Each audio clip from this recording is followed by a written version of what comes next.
سلام، ان شاء الله تكونوا كامل بخير وانتم تشوفوا في هذا الفيديو.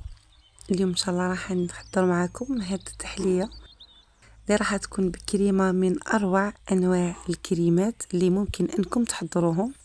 اقتصاديه، سهله، بسيطه، والبنه ما عندي ما نقول بقاناش اقتصادي اللي تقول عليه راه مخدوم راك خام فخاش. نتمنى انكم تجربوا هذه الوصفه ومتأكدة إذا كان جربتوها راح تعتمدوها في يومياتكم. نروحوا كيف نشوفوا المقادير وطريقة التحضير. إياك أن تظن أن الله تعالى سينساك أو أن الله تعالى سيتخلى عنك. اعلم يقينا بأنك إن كانت الآخرة همك فإن الله تعالى سيأتيك بدنياك وبرزقك إليك من غير أن يكون هناك أي مانع من الموانع ولا عارض من العوارض. ونبدأ بالصلاة على رسولنا الكريم محمد صلى الله عليه وسلم، فصلوا على خير البشر. نبداو بسم الله في الوصفة. عندي 3 كيسان حليب و3 مغارف سكر و3 مغارف مايزينا. 3 مغارف يكونوا معمرين مليح، ومغرف صغيرة فانيليا معمرة مليح، وصفار بيضتين. هاد الصفار تاع البيض راح يمد واحد النوع من الكريمه تاعنا بزاف هايله. نحركو كامل هاد المقادير كيف ندوهم للنار حتى يعقد لنا الخليط، نعاودو نجيبوه. بعد ما نحيتها من النار جيت نحط عليها ملعقه كبيره مارغرين تكون معمره مليح. المارغرين راح تخلي لنا الكريمه تجينا خفيفه وتجينا ليس وما تجيناش ناشفه، خاصه كي تحطوها تبرد. ما راحش دير لكم هذوك الكوتل احيانا كي ما نضيفولاش المارغرين للكريمه تاعنا، كي نجو نخلطوها مع الشونتي تجينا فيها كتل. المارغرين البنات راهي ضروريه. بعد ما توجد الكريمه دوك ندخلها المجمد، سرتو اللي ما عندهاش الوقت حطيها في واحد 20 دقيقه تكون بردت معاك. الا كان حبيتها تبرد لك في وقت وجيز حطيها في مول ولا صحن يكون عريض. كاس شونتيي ونص كاس حليب وعلبه تاع فلون كراميل.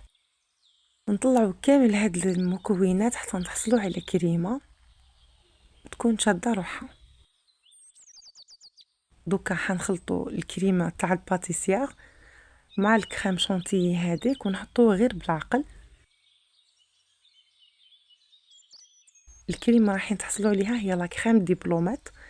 هاد لا كريم راهي بزاف بنينه خفيفه. ليسونسيال هنايا الكريمه كريم باتيسير كي نحطوها فوق شونتيي لازم تكون كريمه بارده، ما لازمش تكون سخونه. والحليب اللي درناه في كريم شونتيي هو تانيك لازم يكون بارد باش ما تهبطلناش الكريمه تاعنا. هذا هو القوام اللي نسحقوه حنايا. هنايا كان عندي بسكوي، اخترت هدايا الخشين، ولا كان استعملت ولا الرقيق. شوفوا هنايا البنات حندير لنا 2 طبقات، ولا كان استعملتوا هذاك الرقيق كامل ديروه 3 طبقات. جبت القهوه حطيت هكذا الكاطو في القهوه. شوفوا راني ندير 2 غمسات باش الكاطو يشرب مليح، ونستفوا حتى نكملوا الكاطو كامل في البلا تاعنا. هاد الكيكه راهي بزاف بنينه، نتمنى انكم تجربوها. كيما شفتوا معايا ما راهيش تدي كامل الوقت، خدمناها في وقفه. خدموا برك الكريمه والكريم باتيسير طيبوه من قبل وحطوه في المجمد باش تبرد لكم ليه هذاك اللي كان كنتم مزروبين اللبنه. راهي بدون طهي، راهي بزاف سهله. واستفوا في المول اللي يكون متوفر عندكم، ماشي لازم هاد المول. والكريمه هذه راني خدمت بها وقعدوا لي وزدت بها هذيك الكيكه الصغيره اللي شفتوا معايا في اول الفيديو، جات بزاف بنينه.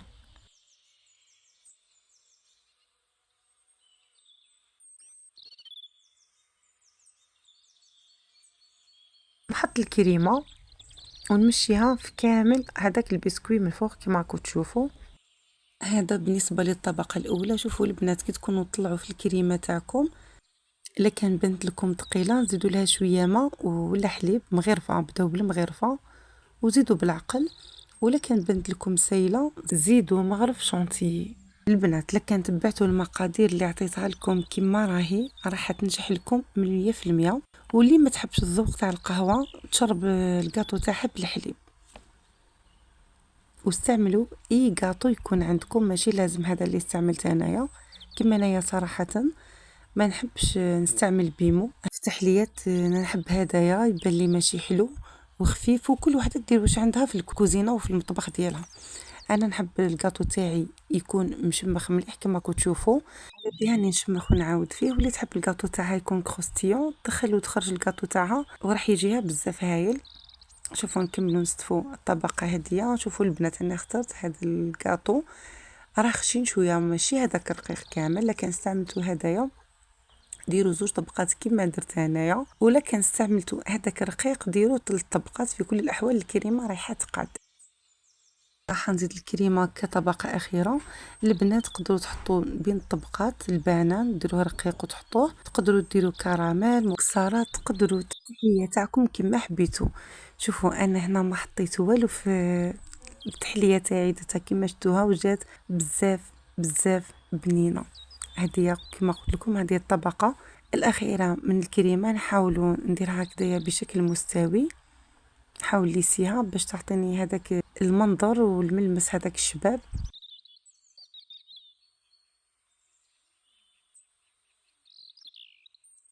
كما قلت لكم البنات هاد التحليه راهي بنينه بزاف، جربوها ما راحينش كامل تندموا تحسوا بذوق قطني حريري كي تكونوا تاكلوا فيها. برك لازم تكون بارده مليح، حطوها تبرد مليح في الفريجيدار. هو من الافضل انها تخدموها الصباح وتاكلوها العشيه، ولا العكس تخدموها في العشيه وتاكلوها الصباح. هي تقدروا تاكلوها هذاك الوقت بصح شوفوا كل ما تبرد كل ما رايحه تجيب بنينه. دوكا نحطها في المجمد.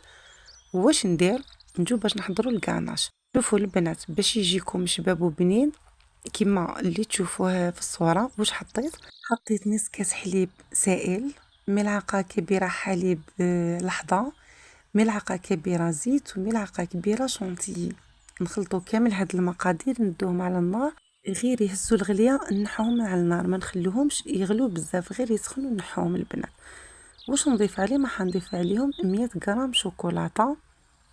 شوفوا البنات اللي ما عندهاش حليب غبره كما درت انايا واش دير؟ الحليب تعوضوا بالمارغرين. يعني واش دير؟ ربع كاس حليب عادي سائل، تزيد عليه ملعقه كبيره مارغرين وملعقه كبيره شونتيي، تديهم على النار غير يسخنوا تنحيهم وتزيد عليه 100 غرام شوكولاته. كي تحطوا شوكولا خيروا النوعيه اللي تكون مليحه باش تجيكم الكاناش تاعكم بنين. شوفوا البنات هاد المرحله الكيكه تاعي كنت حطيتها في المجمد 1 ساعه ونص. لازم تكون شاده روحها مليح باش نحط الكريمه من فوق وهي سايله باش تشد روحها ما تذوبلناش الكريمه. شوفوا هنايا كنت قصتها شويه معليش. هذه هي الوصفه تاعنا راهي واجده قدامكم. شوفوا هذاك الكاناش كيفاش راهو يبريي بزاف هايل، والكريمه كيفاش راهي بنينه. هذه هي وصفتنا نهار اليوم. تجي خفيفه تجي بنينه تجي من اروع ما يكون. كما كتشوفوا تجي اقتصاديه ما فيهاش مكونات كبار، تجي حكمه روحها كتر وكتر. وكل ما تخلوها تقعد كتر الطبقات راح يزيدوا يبانوا لكم كتر. بهذه الطريقه كنت وجدت معكم تحليه نهار اليوم. نقول لكم بنينه قليل في حقها. نتمنى انكم تجربوها، ولا كان جربتوها ما تنساوش تبعتوا لي تطبيقاتكم وديروا لي جيم من لا فيديو وكومونتير شباب كيما نتوما وبارطاجوه مع الاحباب والاصدقاء لتعم الفائده. الى وصفه اخرى ان شاء الله اترككم في رعايه الله وحفظه. سلام. سيعوضك الله عن كل هذا العبء الذي حملته وحدك. سيعوضك عن كل وجع قاومته في صدرك دون أن تتكلم.